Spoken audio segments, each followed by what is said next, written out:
Бул илим кайдан түштү? Кайыптан. Эмнеге дегенде ушул акыл менен ойлоп тапты. Техниканы кыргыз ойлоп тапкан жок да.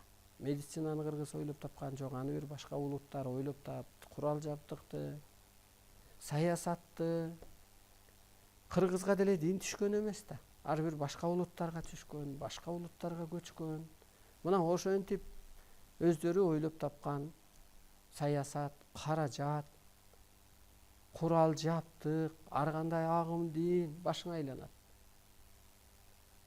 Ошонун баарына адам затка азап ажал алып келген кезде, анан нурдан жаралган, жомок менен жашаган Манастын кыргыз элине кайыптан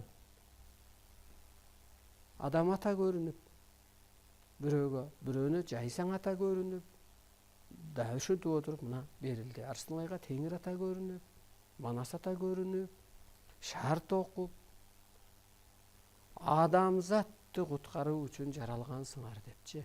Адамзатты куткаруу үчүн өзүбүз, мисалга мектепке мугалим болуш үчүн, балдарды окутуу, улуулукка, энеталык, адамдык сыпатка өткөрүш үчүн, илимдүү кылып, деңгээлин көтөрүп өткөрүү үчүн мугалимдер болуш керек да.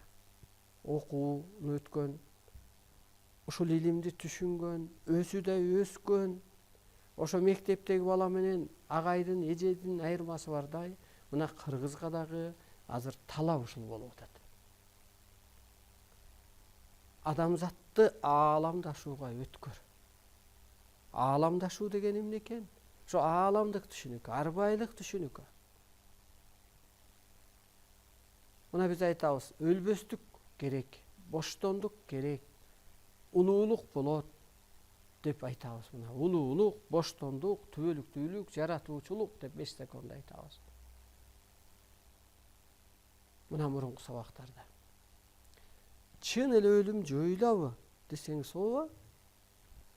Өлүм эмнеден пайда болгон? Кысылуудан, кыжаалачылыктан, майдадан пайда болгон. Мына азыр Кудай арбайдын, ааламдын талабы өлбөй кал деп атат. Аны үчүн эмне кылыш керек? Түшүнүк бийиктеш керек. Мисалга мугалим менен баланы карайлы. Бала болор болбоско бара болот. Болор болбоско кейит, болор болбос менен күн өткөрөт. Мына жолдо келатып, классташы менен футбол теп 1 саат, сумканы таштап салып, кийим айрылып, убактысын кетирет. Мисалга баланы. Улуу киши ал убактысын үнөмдөйт. Аны бир пайдалуулукка жумшайт. Ошол сымал адамды дагы ошол боштондукка чык, эскиче, пендече болор болбоско бара болбо болуп атат бүгүнкү күндө.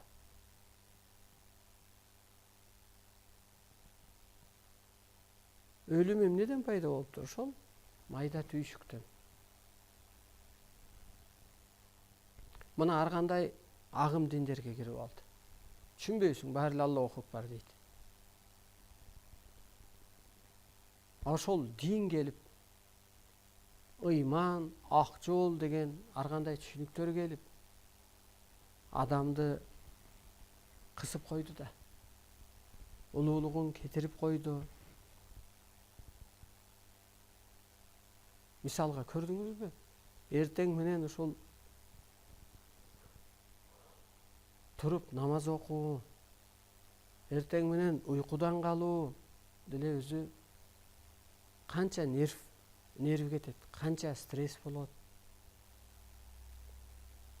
Башкаларга жолтоо болот, башка улутпу, башка атеист адамбы?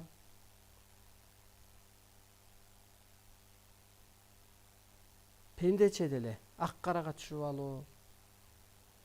Мына ааламды, адамды өзүн тааныбаса,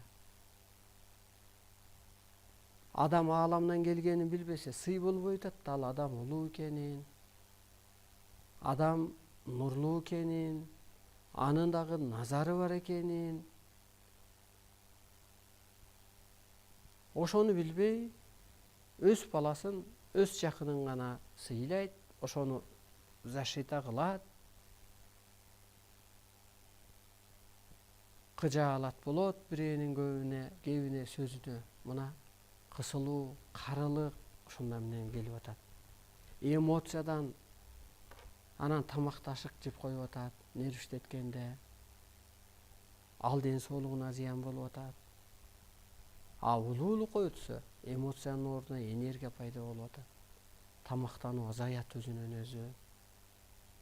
Улуу түшүнүккө өтсө, майдага жанагы мектептин баласындай болуп убара болбойт, кыжаалат болбойт, убактысын майдага коротпойт.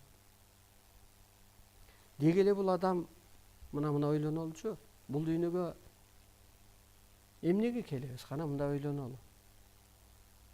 Суроо кылалы. Мен эмнеге келдим? Мейли үйлүү бололу, машинелүү бололу, мейли пулдуу бололу, бир эки магазинибиз болсо, арендасын алып келип берсе, өмүр бою жетет. Же бир ашык квартирабыз болсо, квартирага берип койсок, ким болсо деле кирип жашап, пулун төлөп турат. Жетет. Пенсия бар, мисалга. Мейли бала бакыралуу болдуң. Акырында жөн эле балдардан мурун өлүп калайын. Балдардын топосу буйруса экен, ушу менен эле жашап өтүүбү. Анан жан кайда барат? Асманга барат. Эмне деп жооп бересиң? Ал үчүн адам жаралбайт.